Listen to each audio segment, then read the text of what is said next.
Francis Zems, bonjour. Bonjour Patrice. Est-ce que tu peux te présenter pour les gens qui ne te connaissent pas encore? Alors je suis formateur, coach et conférencier international. Ça fait 25 ans que je suis dans ce métier-là. Et international, ça veut dire que je parle en anglais, j'interviens en anglais et en allemand, aussi bien en France qu'à l'étranger. D'accord. Est-ce que tu peux nous parler de ton premier livre? Alors mon premier livre, j'ai écrit en 2007. Mon premier livre, donc, il s'appelle Au cœur des conflits. Je l'ai écrit il est sorti en 2007, le 26 mars. Oui, la date est précise. C'était le lendemain ou c'était le jour de la foire de Paris, la foire du livre de Paris. Donc c'est un livre qui s'appelle Au cœur des conflits. Et en fait, l'idée c'était de donner des éléments comment gérer les conflits, aussi bien personnels que professionnels. Et ce livre, c'est un livre qui est en fait, quand j'ai commencé dans ce métier-là, il y a 25 ans, et j'avais déjà commencé à écrire un livre. Puis tous les ans, ou tous les 6 mois, ou tous les 3 semaines peut-être même, je commençais un nouveau livre. Et puis un jour, il y a eu un déclic pour démarrer ce livre-là. Et le déclic, c'était quoi? Tu peux nous en parler? Le déclic, en fait, j'ai rencontré Marshall Rosenberg. J'ai eu la chance de suivre des formations avec Marshall Rosenberg. Et Marshall Rosenberg qui a créé la communication non violente. Et j'avais déjà un titre qui s'appelait L'empathie peut changer le monde. Et donc, j'avais déjà écrit sur ce thème-là. Et puis, après avoir rencontré Marshall Rosenberg et avoir fait des séminaires avec lui, eh bien, j'ai dit, maintenant, il faut que j'écrive un livre sur les conflits. Et donc, j'ai appelé ça Au cœur des conflits, qui, en abrégé, fait ACDC. Ah oui. Voilà, Ah, d'accord. le petit joke. Et quelle était ta motivation pour écrire ce livre?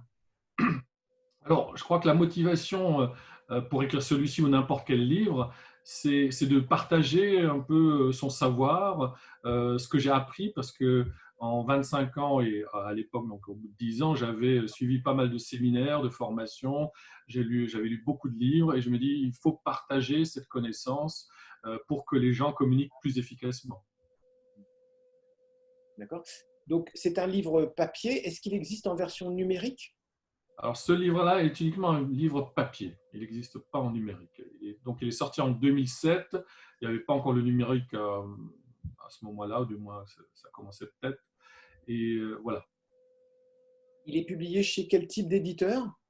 Alors, ce livre-là a été publié, est toujours, mais l'éditeur, entre-temps, a changé de format. Ça s'appelle Batsberg. C'est un petit éditeur alsacien, puisque je suis alsacien. Et voilà, donc c'est un éditeur local. D'accord. Ce qu'on appelle un vrai éditeur.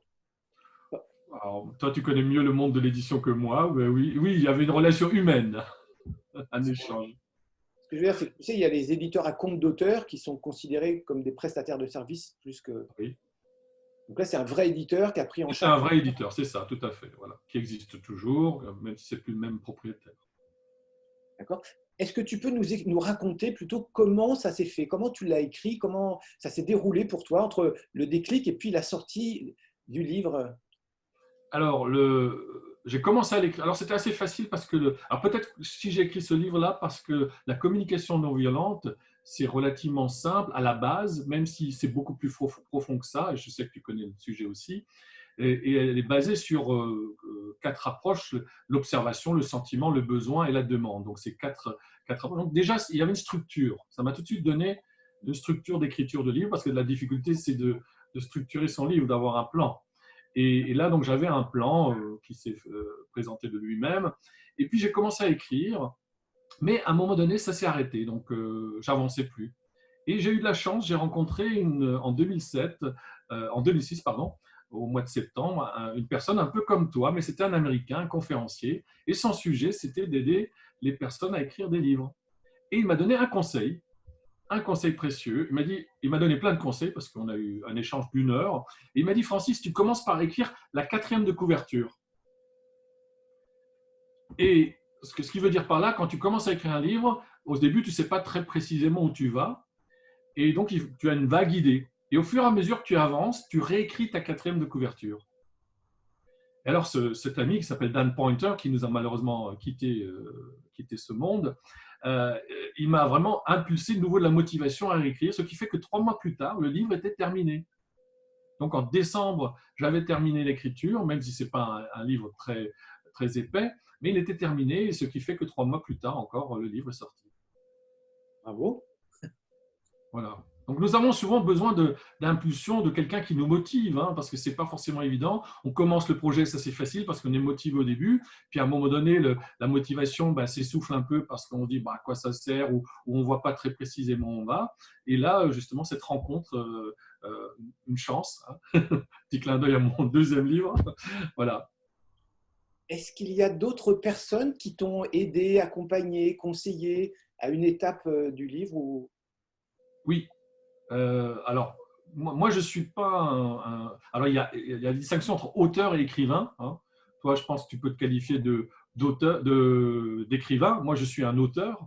Un écrivain, c'est un métier, c'est le métier. Un auteur, c'est quelqu'un qui écrit un livre.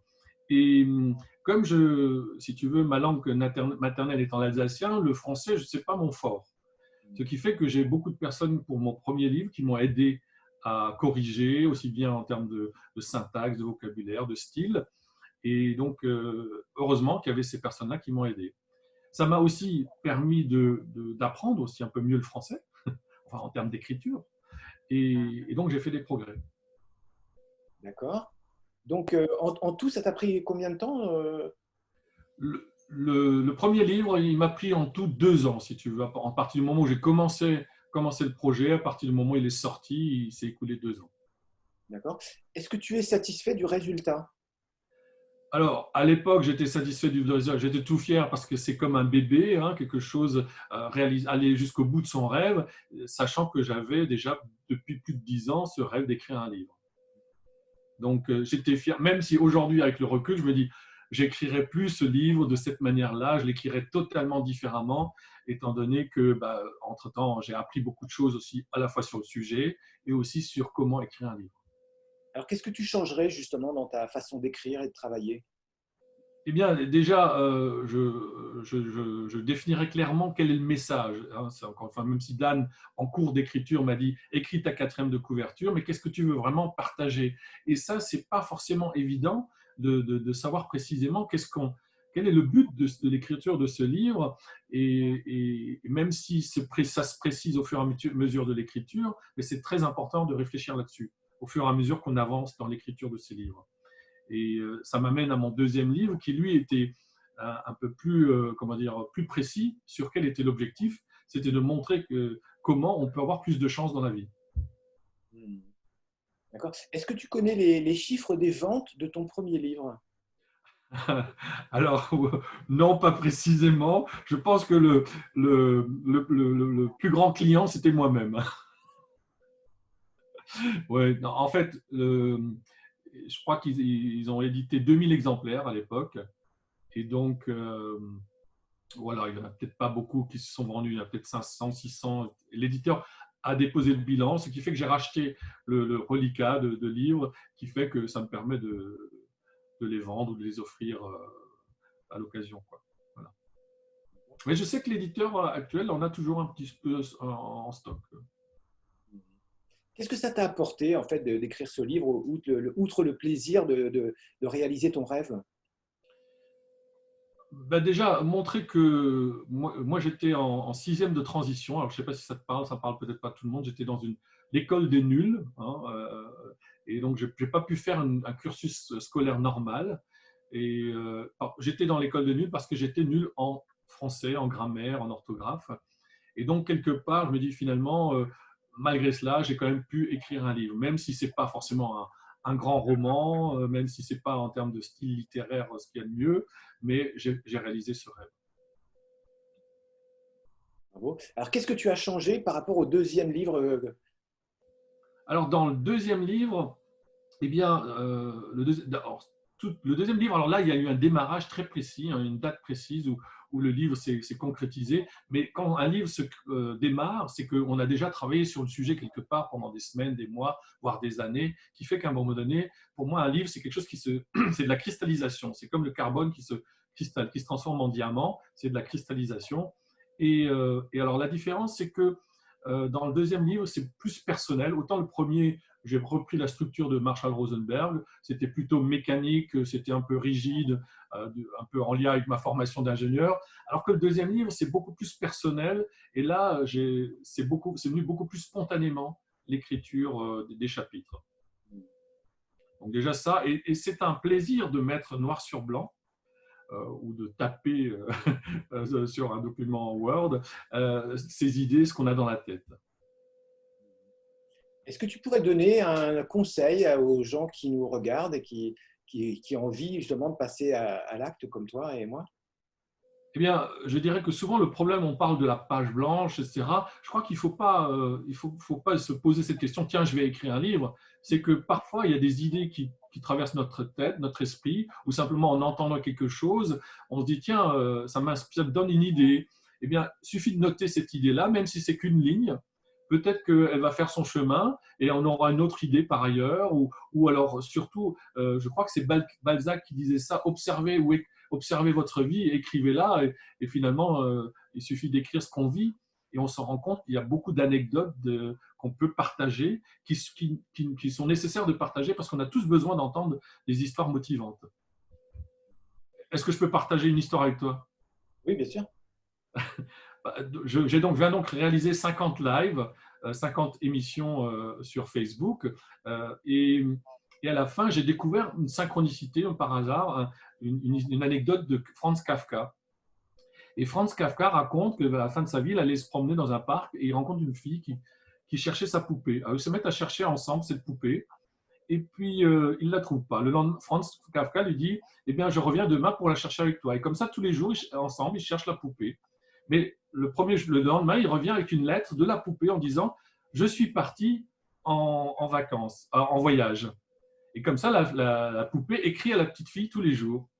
Et à la fin, Franz Kafka revient avec une poupée qu'il a achetée, bien sûr, et il la donne à la fille. « Voilà ta poupée ». Et la fille, elle dit « Mais elle ne ressemble pas à ma poupée ». Et alors là, il sort une lettre de la poupée et dit ben, « Les voyages m'ont transformé ». Eh bien, je crois que ce live que j'ai réalisé, de même que l'écriture d'un livre, ça nous transforme. Parce qu'effectivement, ça demande de sortir beaucoup de soi-même. Enfin, de se donner, ou de sortir, je ne sais pas si ça se dit comme ça, enfin, je crois que le message est clair. Oui, oui. Est-ce que tu as d'autres projets de livres? Alors, j'ai plusieurs projets, j'en ai 4 très précisément. J'en ai un que j'ai commencé au mois de septembre à écrire. J'ai déjà 50 000 mots, ce qui ça doit te parler.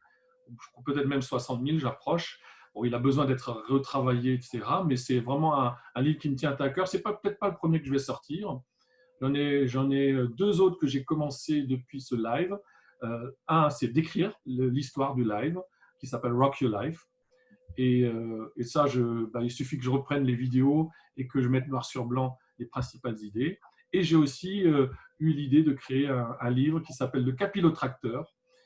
Capillotracteur, hein, c'est capillotracté, tiré par les cheveux. Une énigme, une charade, c'est souvent tiré par les cheveux. Et donc, l'objectif, c'est d'avoir 137 énigmes ou charades dans ce livre. Sachant que pendant mes lives, je proposais des charades ou des énigmes. Wow. Que j'ai créées. Oui. Pas de. Voilà. D'accord. Alors, est-ce que tu veux dire autre chose aux apprentis auteurs? Eh bien, je dirais qu'il suffit de prendre le temps d'écrire ce qu'on a dans la tête.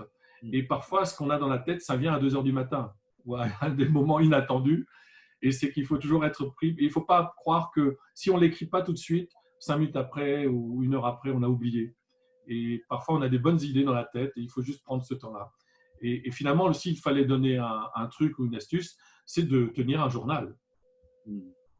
Voilà. Très bien. Alors, est-ce que tu peux nous remontrer tes livres pour… Alors, Au cœur des conflits. D'accord. Et puis, J'ai de la chance, qui est un jeu de mots. J'ai de la chance ou j'aide, avec le verbe aider. Très bien. Merci beaucoup. Francis, je te remercie beaucoup pour ton partage. Merci Patrice de m'avoir invité. Je t'en prie. Et puis, je te dis à bientôt. À très bientôt. Et puis, bonne chance pour tous tes projets. Bonne chance à toi aussi. Hein. Au revoir. Au revoir.